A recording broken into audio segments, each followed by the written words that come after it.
mayabang sa'yo, hindi pinalad, di katulad ng mga kilala mong higit sa akin. Oo, tama, dahil di ako perpekto. Asahan mo naman ako'y marunong makontento. Di hahanap ng iba, wala nang hihigit sa'yo. Siguro ang hangad na lamang tumanda sa tabi mo.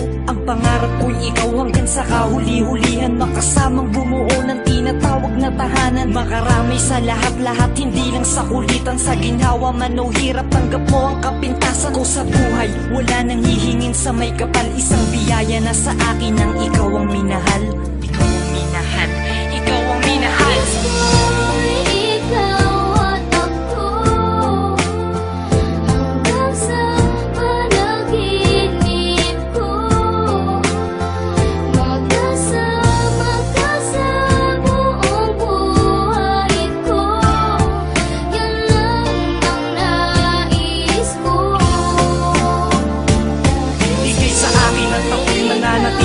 Sa'yo, sinunggaban ko na ang tsansa na masabi ko sa'yo salamat dahil sa pagmamahal mo na walang patid sa araw-araw. Kahit di ka naghangad ng kapalit, ang kagandahan mong loob na di makita ng mata, higit sa yamang matuturing ko pag nakikita ka. Patuloy tayong mamumuhay ng maayos at sabay nahaharap sa mga uri ng problema, magkahawak ng ama na kaagapay. Kahit pa sa pagtanda, mga pangarap ko sa buhay, sa'yo lang nagmumula ang mga titig ko at yakap. Ang patuloy magsasabi ng pagmamahal na lagi kong bigkas mula sa labi. Kung pwede lang pang habang buhay ka na makasama, yung ikaw lang at ako ang magkasalo sa ligaya.